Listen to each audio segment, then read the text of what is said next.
بسم الله والصلاة والسلام على رسول الله. عشاق حدوتة زملكاوية، الأول نبدأ كلامنا بالصلاة والسلام على سيدنا محمد كما تعودنا معكم.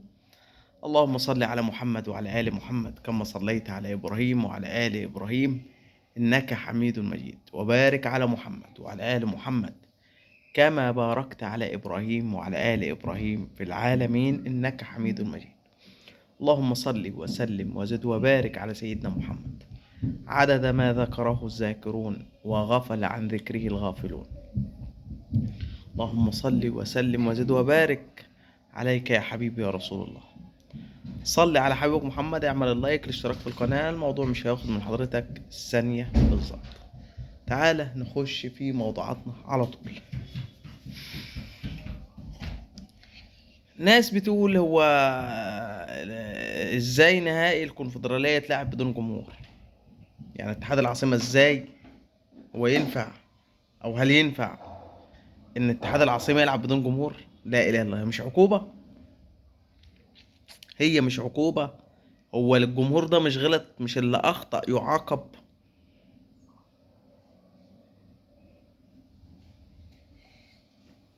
مش اللي أخطأ يا جماعة يعاقب ولا إيه؟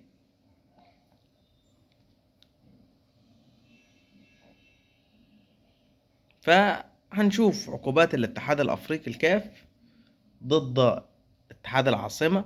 ده اللي يهمنا. أولمبيك أسفي أصله خرج من البطولة فما يهمناش. احنا اللي يهمنا الفرقة اللي هتقابلنا في النهائي. وبعدين في ماتش في الجزائر، حق ربنا الجمهور اتحاد العاصمة يتعاقب، ما يحضرش. فهنشوف عامة العقوبات. يا خبر النهارده بفلوس، بعد ساعات هيبقى ببلاش يعني. ده واحد. اتنين، حكم مباراة الزمالك وبيراميدز. حكم مباراة الزمالك وبيراميدز أمين عمر ولا معروف؟ محمد معروف. مين؟ لحد دلوقتي لسه لجنة الحكام بتفاضل بين حكام مباراة الزمالك وبيراميدز اللي هي بعد بكرة. هيكون مين الحكم؟ هنعرف. أمين عمر مش راضي، خايف يتعمل له شوشرة، ما تحكمش. محمد معروف هنشوف. محمود وفا هنشوف. طيب، ده بالنسبة لحكام مباراة الزمالك وبيراميدز. لحد دلوقتي لم تعلن لجنة الحكام مين اللي هيحكم. طبعا الماتش بعد بكرة يا جماعة. مباراة في غاية الأهمية، مباراة في غاية الأهمية للزمالك. مباراة الزمالك وبيراميدز. بيراميدز محمد ناجي جده قال لك عندنا زلاكا مصاب، الشيبي مصاب، مصطفى فتحي مصاب. 3 لعيبة من الأساسيين مصابين. دول 3 لعيبة مصابين.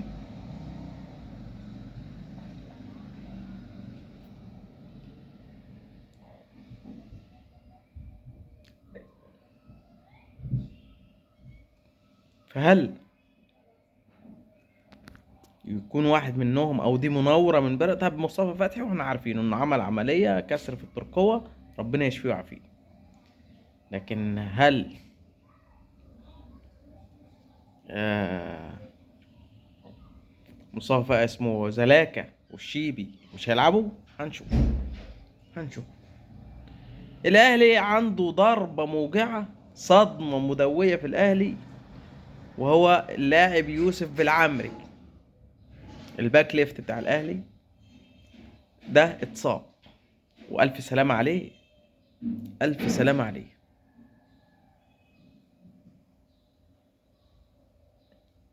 يعني رسميا لاعب الأهلي خارج مباراة الزمالك وبيراميدز.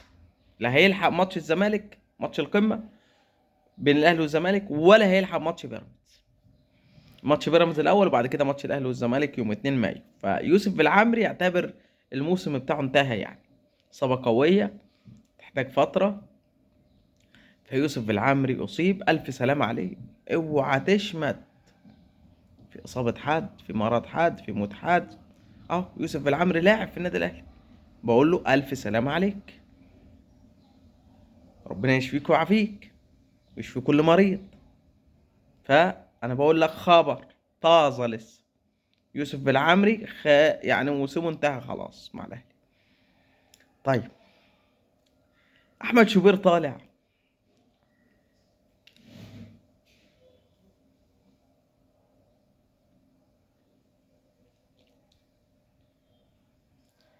يعني دي تيجي تحت بند كذبة ابريل، والله بجد. اقول لك، طالع يقول لك الاهلي على الراديو ده من ساعة تقريبا، الاهلي بيفاوض فالفيردي او فالفيردي وهاري كين. ايه ده يا جماعة؟ الاهلي هيجيب فالفيردي بتاع ريال مدريد؟ قال لك اه، ده ياسين منصور راح اسبانيا وراح المانيا عشان هاري كين، وهيجيب الاتنين للاهلي. انت ايه يا شوبير؟ في ايه؟ في إيه يا احمد يا شوبير؟ ما تهدى شويه يا عم الحاج. ايه انت، صاحي ولا نايم ولا ايه؟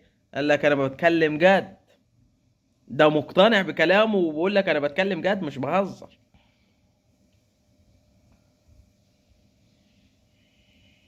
طب هو الاهلي يقدر على تمن ويقدر يجيب فالفيردي او هاري كين؟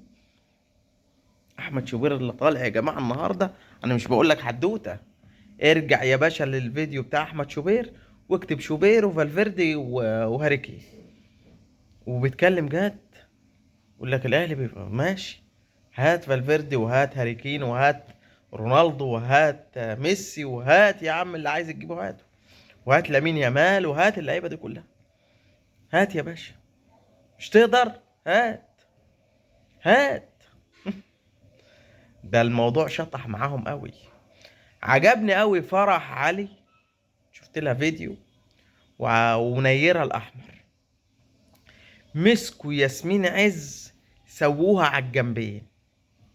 طبعا ياسمين عز اعتذرت ومجلس الاداره قبل الاعتذار،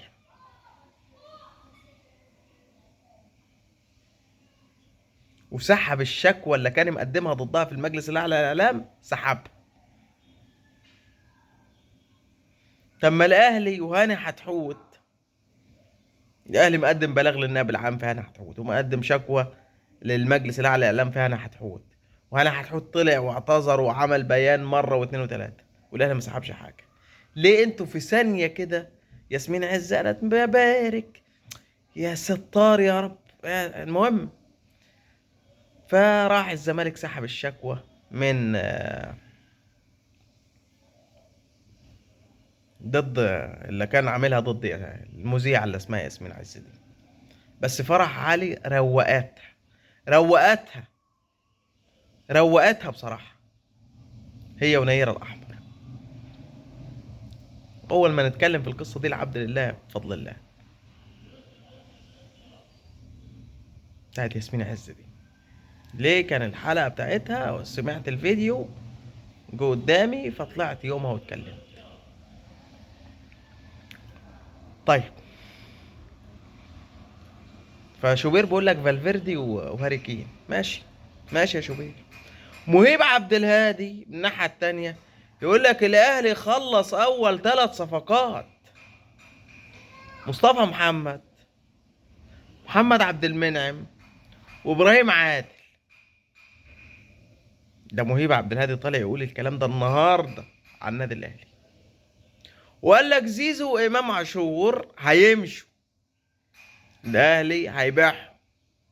وده الكلام اللي بنقوله إن ممكن إمام عاشور يجي. هو إمام عاشور كده كده ماشي من الأهلي لنهاية الموسم ده، سواء رايح الزمالك بقى أو السعودية،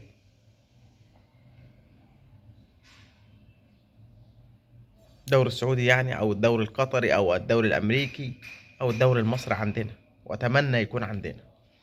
فامام عاشور قولا واحدا على راي خالد الغندور ماشي، ماشي من النادي الاهلي. فمهيب عبد الهادي بيقول لك الاهلي خلص مصطفى محمد وابراهيم عادل ومحمد عبد المنعم، احب اقول لك يا مهيب، انت فنكوش في مصطفى محمد وفي ابراهيم عادل. الاتنين دول بالذات ماليش دعوه بمحمد عبد المنعم، ده ممكن يرجع الاهلي، ممكن وارد. انما ابراهيم عادل، بيراميدز دخل في الصف. خد يا مهيب بقى الجديد، بيراميدز دخل في الموضوع وعرض على اللاعب 3 اضعاف ما الاهلي عرض عليه.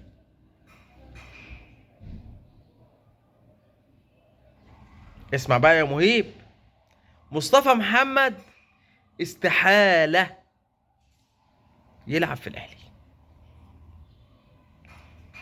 مصطفى محمد لو رجع هيرجع الزمالك، والايام بينا يا مهيب يا عبد الهادي. طيب، ده بالنسبة ل 3 صفقات. يعني احمد شوبير يقول لك فالفيردي وهاريكين، ومهيب يقول لك ابراهيم عادل ومحمد عبد المنعم ومصطفى محمد. طيب، وسيف زاهر هتلاقيه بالليل بيقول لك الاهلي خلص مع لامين يامال، وابراهيم عبد الجواد هيقول لك الاهلي خلص مع كريستيانو رونالدو، وابراهيم فايق وسام صالح يقول لك الاهلي خلص مع مورينيو هيجي يدرب الفرقه. بصوا يا جدعان، انا لقيتها على التصريحة بس.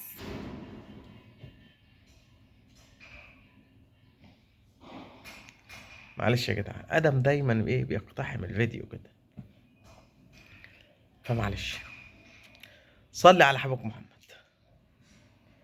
وورينا اللايك الجميل والاشتراك في القناه.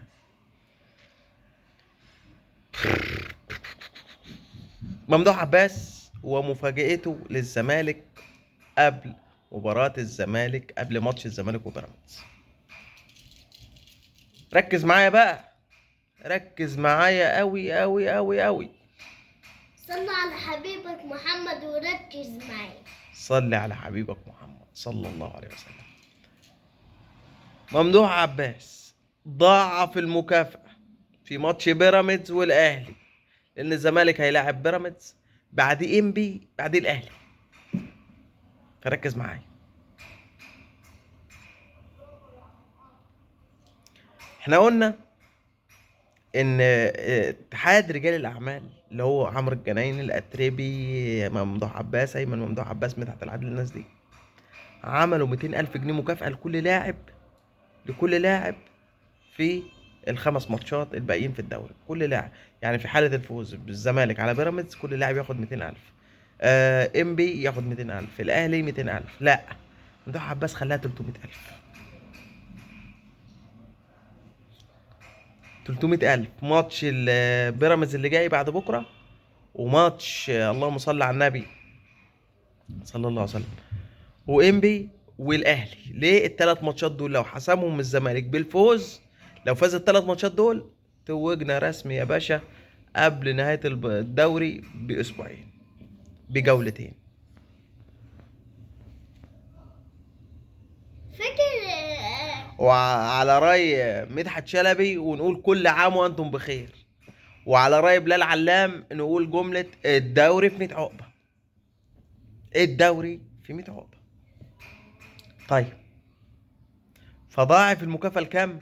ل 300,000 لكل لاعب، لكل لاعب.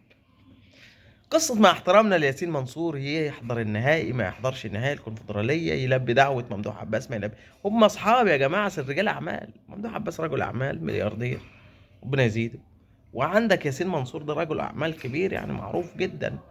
هم أصحاب بعيدا عن الكورة، فعزموا. جه ما جاش خلاص، يعني مش عايزين ندي. فرجاني ساسي زي ما قلت لك، اتأكدنا من الخبر تماما تماما تماما، وفرجاني ساسي لم يتنازل عن، لانه واخد حكم نهائي ب 600,000 دولار ضد الزمالك. فالخبر اللي كان بيتقال انه تنازل ما تنازلش. ده بخصوص فرجاني ساسي. لعيبه الزمالك جاهزه، عمر جابر الوحيد اللي فيه شكوك انه هيشارك ولا لا، لكن اللعيبه كلها على ما يرام. باذن الله يبقى في تركيز شديد جدا جدا جدا جدا من جانب لعيبه الزمالك، في ماتش بيراميدز، ماتش مهم. سيبك من الكونفدرالية دلوقتي، نركز في الدوري. وان شاء الله باذن الله الزمالك يفرم بيراميدز وياخد الثلاث نقاط ان شاء الله باذن الله. كان لينا في العمر بقيه. نطلع معاكم الساعه 10:15 كده، 10:10 بس مباشر باذن الله. السلام عليكم.